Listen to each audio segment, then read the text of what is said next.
All right, and we are back here on the GSMC Football Podcast. And for the third part of the show, we are now going to get into another crazy game between the Rams and the 49ers. And going into this game, now I actually did take the Rams with the points. It was a risky pick, but the 49ers were coming in banged up themselves. I mean, not as banged up as the Rams, but, the Rams are 0-2. They need a win, and they got it. They got it. I couldn't believe it. They were down, double digits in this game, but they were able to come back and win this game. And let's kind of go through it as we've been doing with the rest of these games. So, I mean, the Rams down some offensive linemen, down Cooper Kupp and Puka Nacua. For the Niners, they were down Deebo Samuel, Christian McCaffrey, and George Kittle. All those guys didn't play in this game. But, yeah, so let's kind of get into the specifics of the game. So the 49ers were up 14-0 after the first quarter, and you thought, yep, they are going to run away with this game. But that was not the case here. I mean, their first two drives, they put together touchdown drives. Brock Purdy connected with Juwan Jennings, who had a huge day. So that made it 7-0. And then another touchdown pass to Juwan Jennings. So 14-0 after the first quarter.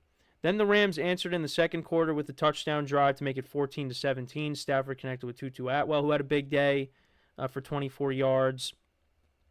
And he connected with Kyron Williams for a 15-yard touchdown, who also had a good game as well.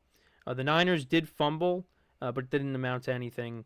That was Brock Purdy's only turnover of the game. And Purdy actually played really well in this game, despite all the injuries that he's dealing with right now. And you could say, well, he's going up against a bad defense, but still, I mean, I was impressed by Purdy yesterday. Rams opened up with the punt in the second half. The Niners, they scored a touchdown. Again, Purdy to Juwan Jennings from 31 yards out. So that made it 21-7. Then the Rams, they answered with a touchdown drive. Kyron Williams from 3 yards out to make it 21-14. Then Purdy connected with Juwan Jennings for 32 yards. And they got into field goal range. It set up a Jake Moody 26-yard field goal to make it 24-14. Then the Rams, they answered with a field goal drive to make it 24-17. And then Jake Moody from 55 yards out misses a field goal. And that allowed the Rams to take advantage of that, because then Stafford from the Rams 45 connected with Tutu Atwell for a 50-yard pass play. And then Kyron Williams from 4 yards out scores to tie the game. Niners punted. Rams get into field goal range. Cardi from 37 yards out, their kicker, makes the field goal to put them up 27-24. And then a crazy final play. This went for 34 yards. He connected with Brock Purdy connected with Ronnie Bell for 12 yards. They actually got to the Rams 36. They did a bunch of laterals, and they came close, kind of. Not really, but still, they were making progress there, but. They ended up losing this game. And to look at the stats for the game, Brock Purdy went 22 of 30 for 292 yards, 3 touchdowns, no interceptions. They ran the ball for 137 yards. Jordan Mason continues to play well, 77 yards on the ground on 19 carries. Purdy had 41 yards on the ground. Juwan Jennings, though, 11 receptions for 175 yards and 3 touchdowns. He was unbelievable. You would think, well, he actually did get a new contract. But you would think he was the guy that got the massive extension, because Brandon Ayuk only had 5 receptions for 48 yards in this game.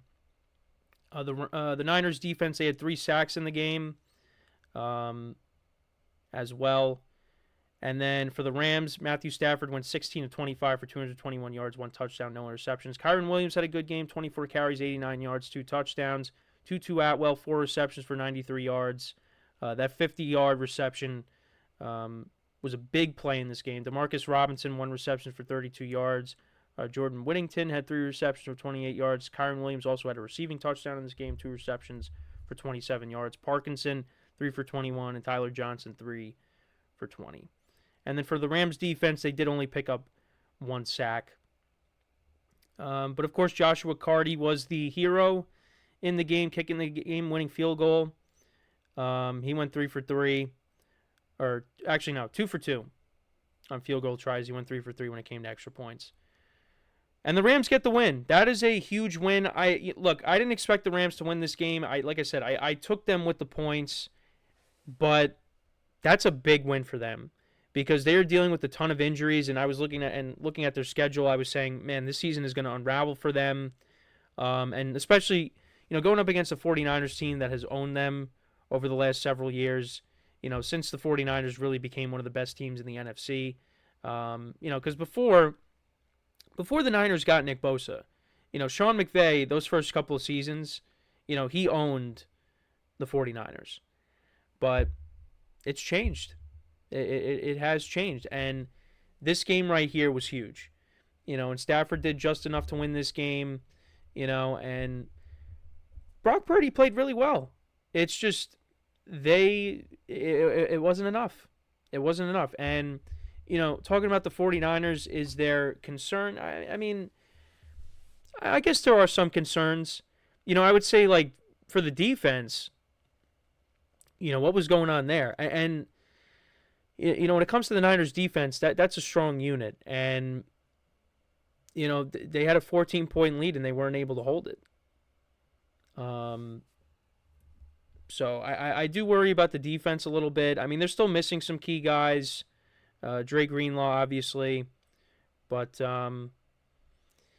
yeah, and the 49ers back end, the secondary, that's something that has always kind of been a little bit of a concern, and that that showed to be an issue yesterday when you see Tutu Atwell get that 50-yard play to set them up. Well, it's not good. So there's some things they got to clean up. I mean, Brock Purdy still played well despite missing, most of his weapons. Juwan Jennings had a big game. I mean, if he's going to play, I don't expect him to do that and have 3 touchdowns a game. But, with Deebo Samuel being out and George Kittle being out, if Juwan Jennings can play like that, that's good. And then Brandon Ayuk is going to eventually get it going. So, and Jordan Mason has done a good job running the football for them. So, I'm not concerned. Well, I do have some concerns, but I wouldn't be hitting the panic button with the Niners. The Niners are going to be okay.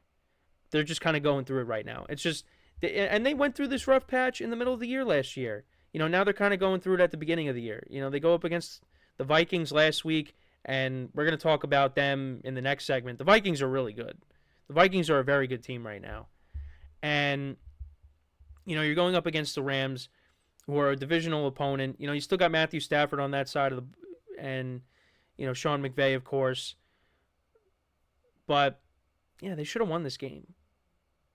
The Rams are dealing with more injuries than the Niners are. I know the Niners are missing a lot of their playmakers, but look at the Rams.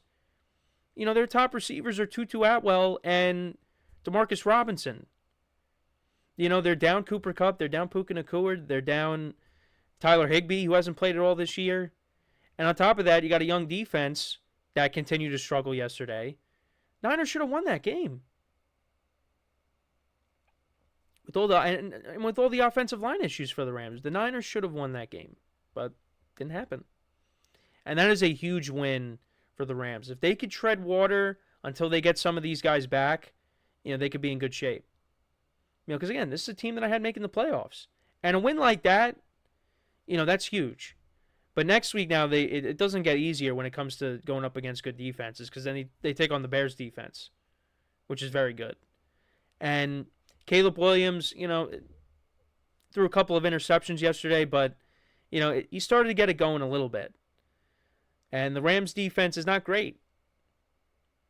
So that's going to be a tough game for the Rams next week.